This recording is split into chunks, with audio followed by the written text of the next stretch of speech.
It's no secret that in recent years, Call of Duty hasn't been the juggernaut that it used to be. The days of Modern Warfare 2 and Black Ops 2 are over, and the jump to the future has had the community split. But after players got their hands on the upcoming Call of Duty World War II during the beta in September, the hype is through the roof for the release, with many thinking that this new installment will make Call of Duty reign supreme once again in the world of online shooters. Welcome everybody to Trending 10, Nemo here, and today we're going to be counting down our picks for the top 10 reasons World War II could revive Call of Duty. Now, just a disclaimer, many of these elements discussed in this video are speculation and subject to change, as the beta build of the game was obviously not the version that will ship. However, we are doing our best to keep this video as grounded and reliant on facts as possible, as opposed to just getting hyped about things that might not actually be true. Alright guys, let's get started.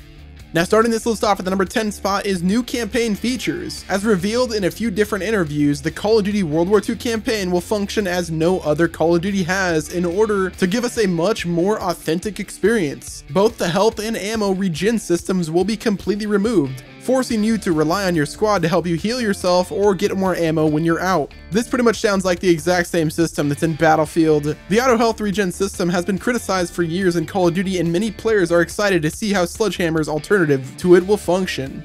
At our number 9 spot is the return of Nazi zombies. Call of Duty Zombies has become a staple of the franchise, with just about every single new game having some variation of it. But as time went, the zombies mode started to distance itself from its dark, gritty original versions seen in World at War and Black Ops 1 and 2. However, Call of Duty World War II is returning to the roots of zombies with an extremely dark version of Nazi zombies as seen in the trailer. Although we are yet to see any real gameplay, we know that it is definitely getting us hyped. Plus, the fact that the mode is getting developed by some of the same minds that gave us the original Dead Space, Nazi Zombies is coming back in a big way, and both Call of Duty fans and horror game fans are excited to see what we end up getting.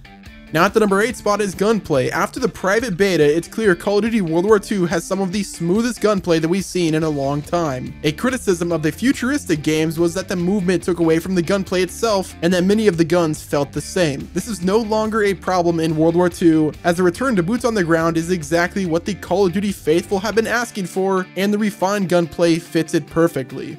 At our number 7 spot is the gritty campaign. It's been a while since we've gotten a really tough, gritty campaign. The Infinite Warfare campaign was fantastic, although it's overshadowed by the lackluster multiplayer and the fact that the game is pretty much half done. However, Sledgehammer Games has put an insane amount of resources into its campaign, claiming that it will be realistic, gritty, and a return to form for Call of Duty campaigns. Now, I know many COD players don't really play the campaigns anymore, and there's nothing wrong with that, but for those of us who love the single player offerings, we're stoked to see what Sledgehammer has in store for us. At our number 6 spot is weapon balance. Although it's a little early to tell if this is truly a defining factor for the game, it was definitely prevalent in the private beta. The weapon balance in the game is very good, although there are a few guns that were used frequently. This is obviously a trait of just about every Call of Duty game though. But when talking about the balance of the guns themselves, there are no weapons that are noticeably stronger than the others or are OP.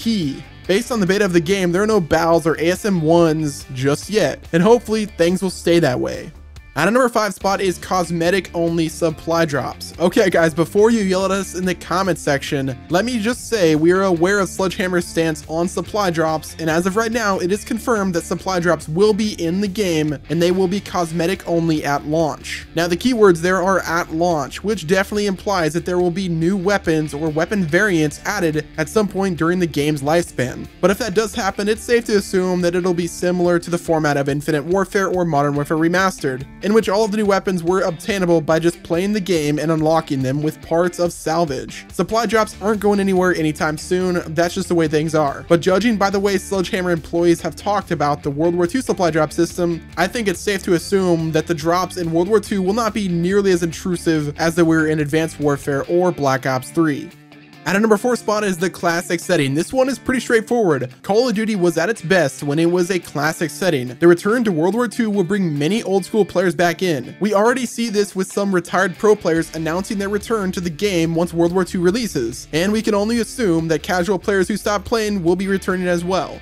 Now at our number 3 spot is the social features. A common complaint of the newer COD games is the lack of focus on being social. This is apparent with the removal of forced game chat and the infamous chat lag glitch present in the Xbox One version of Black Ops 3. However, World War II is embracing the social aspects of the game, and we could see this in countless ways. From the addition of the heavily objective-based war mode to the introduction of headquarters in areas specifically designed for being social. Sledgehammer Games is clearly doing their best to bring social aspects back to the game, and we can only assume that forced game chat will be making a return in certain modes like Search and Destroy.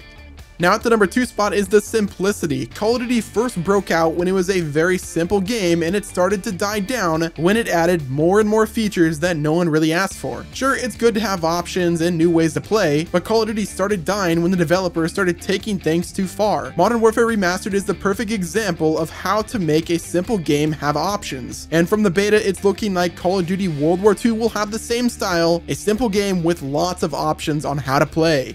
Now last but very not least is boots on the ground. Perhaps the main reason that World War II will revive the franchise is the plain and simple return to boots on the ground gameplay. While some people enjoyed the advanced movement era of Call of Duty, the general consensus is that it was unwelcomed and it stuck around for far too long. Fans of the series are excited to get that franchise back to its roots and experience a new game with the same movement that they had when they first started playing. Sure, some players will miss the advanced movement, but that's what games like Halo 5 and Titanfall 2 are for. And frankly, those games do advanced movement way better than any recent COD titles did. Classic Call of Duty gameplay is back, and hopefully it stays for a long time. That's gonna wrap it up with this video, guys. Do us a favor, hit the like button, subscribe to the channel, fave for no exos. Thanks so much for watching this video, guys. It's been Nemo from Trending10, and I'll talk to you guys on the next Top 10.